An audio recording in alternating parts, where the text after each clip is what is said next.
Hello everyone, welcome back to beginner learning academy. আজকের ভিডিওতে আমরা শিখব সফটওয়্যার ডেভেলপমেন্ট লাইফ সাইকেল বা এসডিএলসি। এটা এসকিউএ এর অন্যতম গুরুত্বপূর্ণ একটা টপিক, কারণ সফটওয়্যার তৈরির পুরো প্রসেসটাই এসডিএলসি এর মাধ্যমে হয়ে থাকে। তাছাড়া জব ইন্টারভিউ এর জন্যও এই টপিক বেশ গুরুত্বপূর্ণ। সো চলুন খুব সহজ ভাষায় এসডিএলসি বুঝে নিই।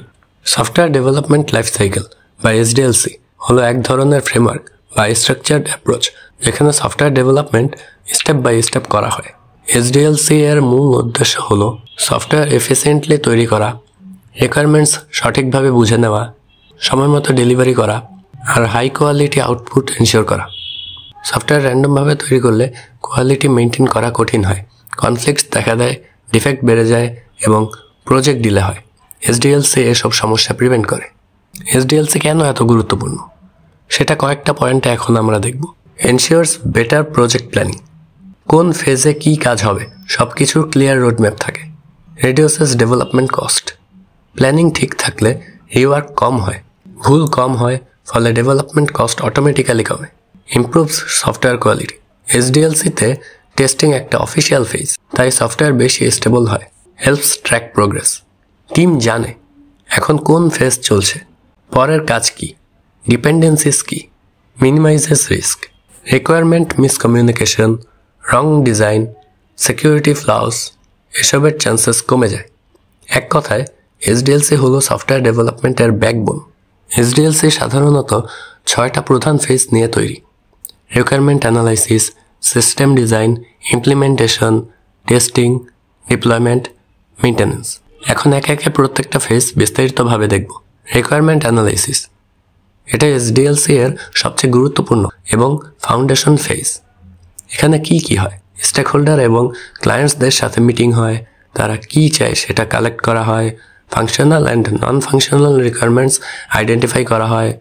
Business analyst, project manager, SQA engineer, developer সবাই এখানে ইনভলভ থাকে। রিকোয়ারমেন্ট সঠিকভাবে কালেক্ট না হলে পুরো প্রজেক্টই ভুল পথে চলে যেতে পারে, তাই রিকোয়ারমেন্ট ক্লিয়ার মানে প্রজেক্ট সাকসেসফুল হওয়ার চান্স বেশি। সিস্টেম ডিজাইন, রিকোয়ারমেন্ট ফাইনাল হলে শুরু হয় ডিজাইন ফেজ। এখানে সিস্টেম আর্কিটেকচার কেমন হবে, ইউআই ইউএক্স কেমন হবে, কোন ডাটাবেস ইউজ হবে, কোন টেকনোলজি স্টেক ব্যবহার হবে, ডাটা ফ্লো কেমন হবে, সিকিউরিটি ডিজাইন কেমন হবে, এগুলো সব পরিকল্পনা করা হয়। ডেভেলপার্স এই ফেজের ডিজাইন ডকুমেন্টস ফলো করেই কোডিং করে। ইমপ্লিমেন্টেশন, এখানে ডেভেলপার্স রিয়েল কোড লেখা শুরু করে, ডিজাইন ডকুমেন্টসকে রিয়েল সফটওয়্যারে কনভার্ট করা হয়। এখানে কোডিং স্ট্যান্ডার্ডস ফলো করা, ভার্সন কন্ট্রোল ইউজ করা, কোড রিভিউ প্রসেস থাকা, এসব এনশিওর করা দরকার। গুড কোডিং প্র্যাকটিস মানে কম বাগ, বেশি stability. Testing phase, now this part is very important for us as SQA engineers. টেস্টিং ফেজে মূলত সফটওয়্যার ভেরিফাই করা হয়, বাগস ডিটেক্ট করা হয়, রিকোয়ারমেন্ট অনুযায়ী কাজ করছে কিনা সেটা চেক করা হয়। এই ফেজে ডিফারেন্ট টাইপস অফ টেস্টিং হয়, যেমন functional testing, non functional testing, regression testing, performance testing, user acceptance testing. Testing শেষে সফটওয়্যার রিলিজের জন্য রেডি করা হয়। ডিপ্লয়মেন্ট, টেস্টিং পাস হলে সফটওয়্যার ডিপ্লয় করা হয়। ডিপ্লয়মেন্ট হতে পারে beta release, limited users release, full production release. এই ফেজে সাধারণত ডেভঅপস বা ডিপ্লয়মেন্ট টিম কাজ করে। গোল হলো সফটওয়্যার ইউজারদের জন্য অ্যাভেলেবল করা। মেইনটেন্যান্স, সফটওয়্যার রিলিজ হওয়ার পর কাজ শেষ হয়ে যায় না। মেইনটেন্যান্স ফেজে বাগস ফিক্স করা হয়, নিউ ফিচার্স অ্যাড করা হয়, পুরনো ফিচার্স ইমপ্রুভ করা হয়, সিকিউরিটি প্যাচ আপডেট করা হয়, পারফরমেন্স টিউনিং করা হয়। এই ফেজ সাধারণত সফটওয়্যারের লাইফ টাইম পর্যন্ত চলতে থাকে। এখানে বেশ কিছু টার্ম আপনাদের কাছে নতুন লাগতে পারে, এগুলো নিয়ে আমরা সামনে আলোচনা করব।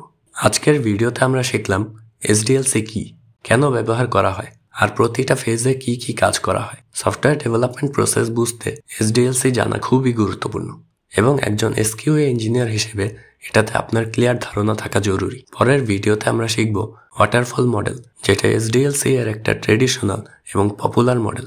ভিডিওগুলো ভালো লেগে থাকলে সাবস্ক্রাইব করে পাশে থাকবেন। See you in the next video.